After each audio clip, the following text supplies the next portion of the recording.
दोस्तों अगर मूवीज की बात की जाए तो दुनिया में आए दिन नई नई फिल्म्स रिलीज होती हैं। वैसे तो हम सब जानते हैं कि फिल्मों में दिखाई जाने वाली ज्यादातर चीजें नकली होती हैं, लेकिन क्या आपको पता है कि मूवीज के लिए फेक चीजें कैसे तैयार की जाती हैं? आज के इस वीडियो में मैं आपको फिल्म के बिहाइंड द सीन्स और इनके सीक्रेट्स बताऊंगा। तो शुरू करते हैं अपना काउंटडाउन। Fake ID. दोस्तों आप सबने अक्सर मूवीज में देखा होगा कि पुलिस, FBI एजेंट्स और ऐसे बहुत से सीन्स में एक्टर्स के पास गवर्नमेंट आईडीज होती हैं। इवन कई फिल्मों में पासपोर्ट, ड्राइविंग लाइसेंस और ऐसी बहुत सी आईडीज भी दिखाई जाती हैं। आप में से बहुत से लोगों को लगता होगा कि may be in ID cards को ग्राफिक्स या एडिटिंग की मदद से बनाया जाता है, लेकिन ऐसा नहीं है। असल में इन आईडी कार्ड्स को बनाने का एक पूरा प्रोसेस होता है जो कि रियल आईडी कार्ड बनाने से भी ज्यादा कॉम्प्लिकेटेड है। सबसे पहली बात तो ये है कि इन आईडी कार्ड्स को बनाने के लिए जो प्लास्टिक यूज किया जाता है वो बहुत ही हल्की क्वालिटी का होता है। इसमें कलर्स और थोड़ी सी शाइन ऐड की जाती है, लेकिन इन आईडी कार्ड्स की colour screaming real ID card से बिल्कुल डिफरेंट रखी जाती है। इवन जिस इंक से इन पर नाम और डिटेल्स वगैरह प्रिंट की जाती हैं वो भी काफी लो क्वालिटी की होती है। इसके अलावा इन पर जो चिप लगाई जाती है वो रियल नहीं बल्कि प्रिंटेड चिप होती है। फिर फोटोशॉप की मदद से इनमें पिक्चर ऐड की जाती है और लास्ट में आईडी कार्ड पर लेमिनेशन कर दी जाती है। ये आईडी कार्ड देखने में इतना रियलिस्टिक लगता है कि किसी भी मूवी सीन में जान डाल देता है। एनीवे जो भी हो, आईडी कार्ड बनाने का ये प्रोसेस काफी कॉम्प्लिकेटेड होता है। Fake hairs. दोस्तों सम टाइम ऐसा होता है कि किसी मूवी में काम करने के लिए एक्टर को अपनी पूरी लुक चेंज करनी पड़ती है। आपने बहुत सी मूवीज में देखा होगा कि एक्टर्स की बियर्ड या सर के बाल काफी ज्यादा बड़े होते हैं। इसके लिए इन्हें फेक बियर्ड्स और फेक विग्स लगाई जाती हैं। लेकिन क्या आपको पता है कि इन फेक विग्स और बियर्ड्स पर बाल किस तरह लगाए जाते हैं? फर्स्ट ऑफ ऑल तो मैं आपको बताता चलूं कि इन बियर्ड्स और विग्स को रियल हेयर से बनाया जाता है। आप बिलीव नहीं करेंगे कि विग मेकर्स एक एक बाल को हाथों से सिलिकॉन की बनी हुई स्किन पर लगा आते हैं। ये काम इतना मुश्किल होता है कि सम टाइम इन्हें एक बियर्ड या विग तैयार करने के लिए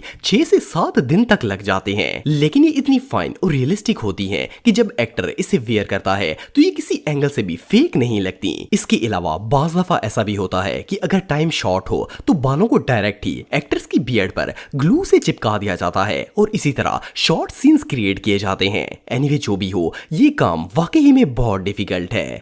फेक बॉडीज। दोस्तों आप सबने बहुत सी मूवीज में एक्टर्स को बिल्डिंग या ऊंची जगहों से गिरते हुए देखा होगा। फर्स्ट ग्लांस में तो इन्हें देखकर ऐसा लगता है जैसे ये लोग रियल में जमीन पर गिर रहे हैं, लेकिन असल में ये फेक बॉडीज होती हैं। जब किसी फिल्म की शूटिंग करनी हो तो डायरेक्टर स्पेशली इस तरह के कैरेक्टर की डुप्लीकेट बॉडीज तैयार करवाते हैं। इन्हें फेक या डमी बॉडीज भी कहा जाता है। इसके लिए सबसे पहले आर्टिस्ट को इस एक्टर का फुल स्केच बना कर दिया जाता है। वो इसकी पूरी बॉडी का एक सांचा तैयार करता है और फिर इसके अंदर पॉलीफॉर्म नाम का एक मटेरियल डाल देता है। सम टाइम इन बॉडी को सिलिकॉन से भी तैयार किया जाता है। ये एक बहुत ही फ्लेक्सिबल मटेरियल है जो देखने में सेम ह्यूमन स्किन की तरह ही लगता है। जब बॉडी को मोल्ड से निकाला जाता है तो वो पूरा बंदा बना होता है। फिर इस बॉडी के फेस पर फेक आईज और बाल वगैरह चिपकाए जाते हैं और इसका मेक ओवर किया जाता है। इवन जब ये फेक बॉडी तैयार हो जाती है तो इसे देखकर कोई अंदाजा भी नहीं लगा सकता कि ये बंदा रियल नहीं है। इसके अलावा ऑटोप्सी सीन्स और पोस्टमार्टम सीन्स के लिए जो ह्यूमन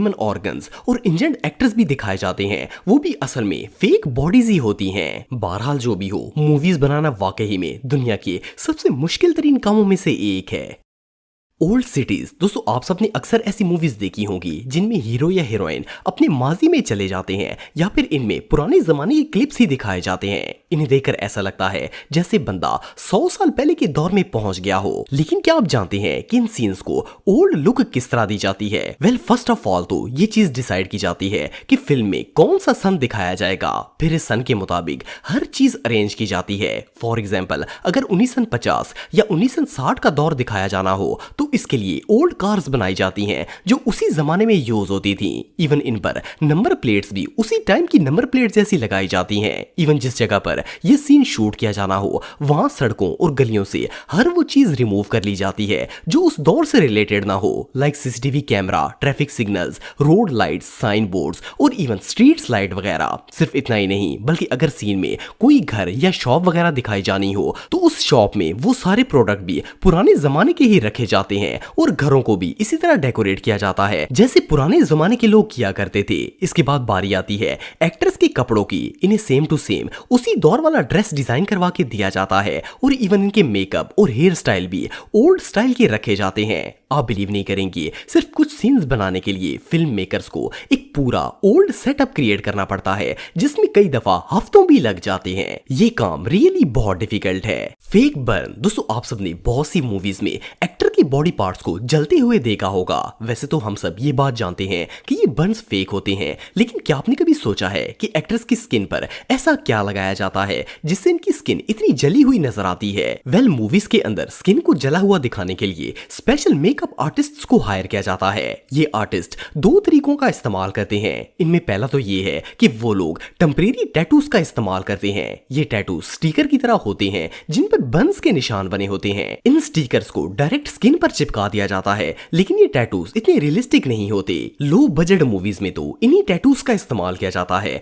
लेकिन अगर अच्छी मूवी बनानी हो तो इसके लिए ज्यादातर आर्टिस्ट दूसरे तरीके का इस्तेमाल करते हैं। इस मेथड में ग्लूट्जन ब्लैड कैप नाम की एक प्लास्टिक का इस्तेमाल किया जाता है। इसे बर्निंग लुक देने के लिए पहले ऊपर मुख्तलिफ पेंट्स किए जाते हैं और फिर ग्लू की मदद से इस प्लास्टिक को एक्टर की स्किन से चिपका दिया जाता है। ये मटेरियल इतना रियलिस्टिक होता है कि बिल्कुल रियल स्किन की तरह नजर आता है। इसे देखकर कोई इमेजिन भी नहीं कर सकता कि ये रियल स्किन नहीं बल्कि प्लास्टिक का एक पेस्ट है। वेल, ये लोग मेहनत तो बहुत करते हैं, लेकिन इसके बाद जो सीन बनाया जाता है वो वाकई में देखने लायक होता है।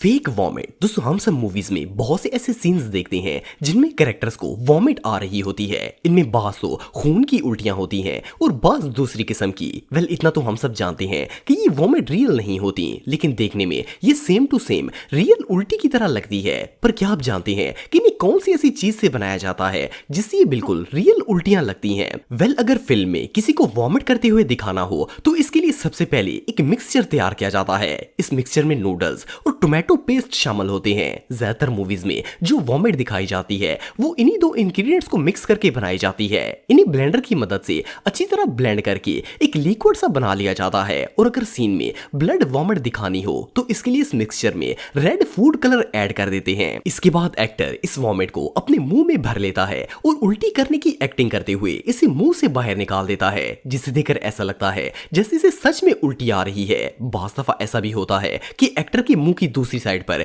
एक पाइप फिट कर दिया जाता है और इस पाइप के जरिए मिक्सचर को ब्लो किया जा रहा होता है और वो बंदा ऐसे रिएक्ट करता है जैसे वो खुद वॉमिट कर रहा हो।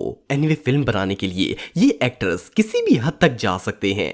फेक फाइट दोस्तों, ये बात तो हम सब जानते हैं कि मूवीज में एक्टर आपस में जो फाइट कर रहे होते हैं वो रियल नहीं होती, लेकिन क्या आपको पता है कि इन फाइट सीन्स को बनाया कैसे जाता है? वेल, आपको जानकर हैरानगी होगी कि देखने में तो ये सीन काफी कॉम्प्लिकेटेड लगते हैं, लेकिन असल में ये इतने ही सिंपल होते हैं। इवन इनमें इतनी ज्यादा एडिटिंग करने की भी जरूरत नहीं पड़ती। दरअसल ये सारा कमाल कैमरे का होता है। एक्टर्स को सिर्फ और सिर्फ अपनी बॉडी और जेस्चर से इस तरह का रिएक्शन देना होता है कि इसे मार पड़ रही है। राइवल इसे जितने भी पंच या टांगों से मारता है वो सिर्फ मारने की एक्टिंग कर रहा होता है। असल में इन दोनों के दरमियान 6 इंच से भी ज्यादा का फासला होता है। एक एक्टर मारने की एक्टिंग करता है जबकि दूसरा सेम टाइम पर रियल पोज देकर मार खाने की एक्टिंग कर रहा होता है और कैमरे का एंगल इस तरह रखा जाता है कि देखने वाले को ऐसा लगता है जैसे ये फाइट रियल में हो रही हो। और इसके बाद एडिटर्स इनमें फाइट साउंड डालकर इस सीन को 4 चांद लगा देते हैं। तो दोस्तों, आज के लिए बस इतना ही। उम्मीद आपको वीडियो पसंद आई होगी। अगर आप मुझे इंस्टाग्राम पे फॉलो करना चाहते हैं तो दी हैदर टीवी पे आप मुझे फॉलो कर सकते हैं। मिलता हूं आपसे नेक्स्ट वीडियो में, तब तक के लिए अल्लाह हाफिज।